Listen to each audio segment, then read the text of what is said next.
تو حضرت عمر رضی اللہ تعالی عنہ احترام بڑے کیا کرتے تھے. آج تھوڑا سا کوئی عہدہ مل جائے نا تو انسان اپنی اوقات بھول جاتا. تکبر اس لیے کہ وہ اس کو اللہ کی طرف سے بھیک نہیں سمجھتا.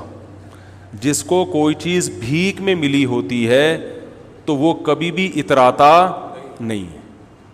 دیکھو آپ کے پاس کچھ بھی نہیں تھا پہننے کے لیے, بھکاری بن کے کسی کے در پہ گئے, سیٹھ صاحب نے آپ کو ایک ٹائی دے دی, 3 پیس سوٹ دے دیا, بنیان دے دیا ہے بھائی, اور شیمپو دے دیا کہ نہا لو. نہا کے آپ نے ٹائی وائی پہنی, اب آپ اسی کے سامنے اکڑ رہے ہو اور لوگوں کو یوں کر کے دکھا رہے ہو, تو وہ بولے گا بھائی میں نے دی ہے, واپس لے لوں گا میں. تو جو چیز بھیک میں ملی ہوتی ہے انسان اس پہ اکڑتا نہیں, اور جو اپنے پیسوں سے خریدی ہوتی ہے اس پہ اکڑتا ہے. خود گئے طارق روڈ میں شاپنگ کی آپ نے اپنی تنخواہ میں سے, آپ کو تنخواہ ملی تھی, اچھی تنخواہ ہے آپ کی, وہاں سے 3 پیس سوٹ ٹائی پہن کے آئے, اپنی گاڑی میں بیٹھے, پھر آپ ایسے ایسے کر کے گھوم رہے ہیں. کوئی شرمندہ نہیں کرے گا آپ کو, بولے گا بھائی السلام علیکم, اللہ نے آپ کو دیا ہے. تو اللہ کہہ رہے ہیں یہ جو تمہاری اپنی چیزیں یہ بھی اپنی نہیں ہے, یہ سب میں نے دی ہیں. یہ جو تنخواہ آپ کو مل رہی ہے یہ تنخواہ کہاں سے آ رہی ہے؟ یہ جو آپ کی کمپنی کی ارننگ ہے یہ تو قدرت کی پیداوار ہے نا, جو اللہ پیدا کر رہا ہے. کپاس اللہ نے پیدا کی, اس سے کپڑا بنتا ہے, تو آپ ٹیکسٹائل مل میں جاب کر کے تنخواہ لے رہے ہوتے ہو. یہ تو سب اللہ کی طرف سے بھیک ہے. آپ شوگر مل میں مینیجر لگ گئے بھائی, تو شوگر پیدا کون کر رہا ہے؟ یہ گنے اللہ پیدا کر رہا ہے. آسمان سے پانی برستا ہے اور وہ میٹھے لکڑیاں پیدا ہو جاتی ہیں, اس سے میٹھی میٹھی لکڑیاں پیدا ہو جاتی ہیں شہد جیسی, اس سے رس نکلتا ہے. ایک بارش ہے جو دنیا کی ہر چیز پیدا کر رہی ہے, ایک پانی ہے جو دنیا کی ہر چیز پیدا کر, تبھی پانی بند, سب کچھ ختم. تو یہ سب چیزیں بھیک میں ملی ہیں. تو حکومت بھی کس میں ملی ہے؟ بھیک میں. تو حضرت عمر جانتے تھے کہ مجھے جو حکومت ملی ہے کس میں؟ اللہ نے بھیک میں دی ہے, یہ میرا کمال نہیں ہے. تو لہذا بڑوں کا احترام کرتے تھے. حضرت خولہ بنت ثعلبہ رضی اللہ تعالیٰ عنہ کا بڑا دلچسپ واقعہ ہے. حضرت خولہ بنت ثعلبہ جو تھیں, ان کے شوہر نے ان سے زہار کیا. زہار کہتے ہیں کہ انتی علیہ کظہر امی, بیوی کو اپنے ماں کے کسی محترم عضو سے تشبیہ دے دینا کہ تم مجھ پر ایسے ہو جیسے میری ماں کی طرح ہو. تو عرب میں یہ الفاظ طلاق کے سمجھے جاتے تھے. تو جب ان کے شوہر نے یہ الفاظ کہے تو یہ پریشان ہو گئے کہ طلاق ہوئی ہے کہ نہیں ہوئی ہے.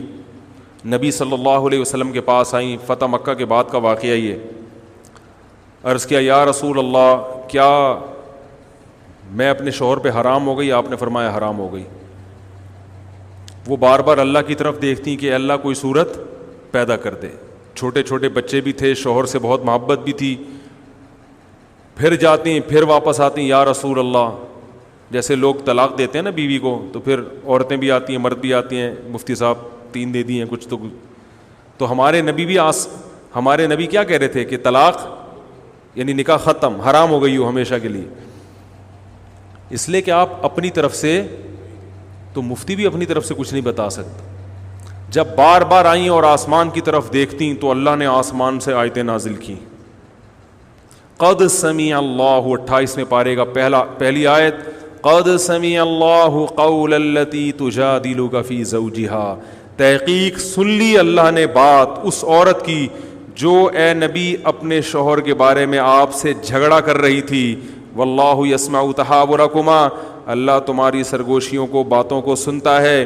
اور پھر اللہ نے آیتیں نازل کی, والذین یظاہرون منکم من نسائہم, جو لوگ اپنی بیویوں کو ماں کے کسی عضو سے تشبیہ دے دیں, زہار کریں, تو اس طرح کہنے سے ان کی بیویاں حقیقت میں ماں نہیں بن جاتی. یہ طلاق کا جملہ نہیں ہے, نہ اس سے طلاق ہوگی نہ بیوی حرام ہوگی, لیکن یہ بری بات ہے. تو بری بات کی سزا یہ ہے کہ جو شوہر ایسا جملہ کہے گا تو وہ بیوی کے قریب نہیں جا سکتا جب تک کہ ایک غلام کو آزاد نہ کر دے. اور جس میں غلام کی طاقت نہیں ہے وہ 60 روزے لگاتار رکھے. جو 60 روزے بھی نہیں رکھ سکتا, کمزور ہے, بیمار ہے, تو وہ 60 مسکینوں کو 2 ٹائم کا کھانا کھلائے, اس کے بعد بیوی کے پاس جا سکتا. تو اللہ نے آیتیں نازل کی. کیا خیال ہے بھائی؟ اب آیتیں نازل ہونے کا آپشن, اس لیے 3 طلاقیں دیں تو وہیں بیٹھ کے بس سمجھ جائے گا کہ بیوی حرام ہو گئی ہے, ٹھیک ہے نا.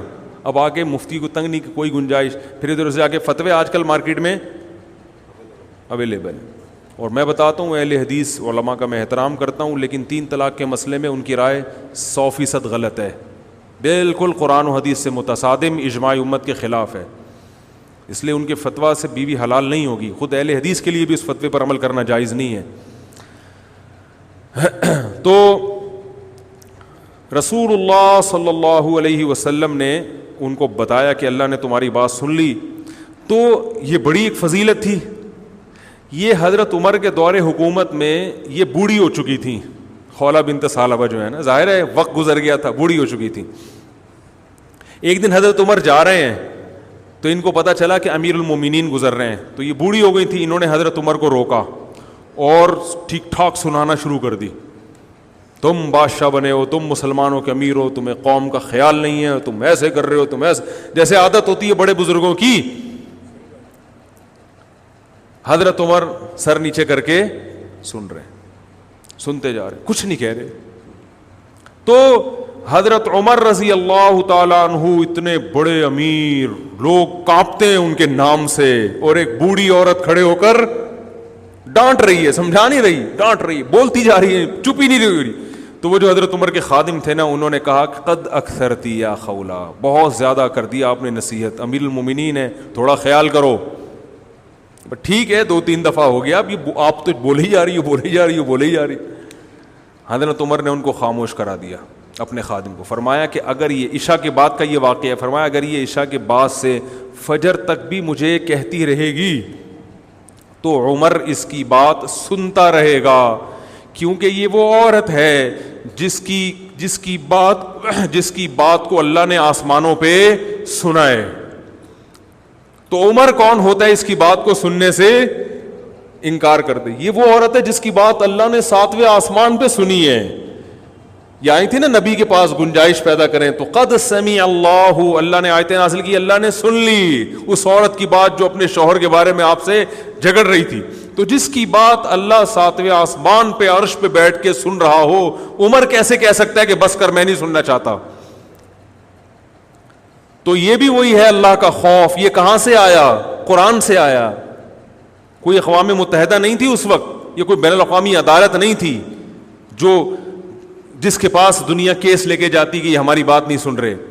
جب تک اللہ کا خوف نہ ہو، آخرت نہ ہو، انسان کا بچہ بن ہی نہیں سکتا.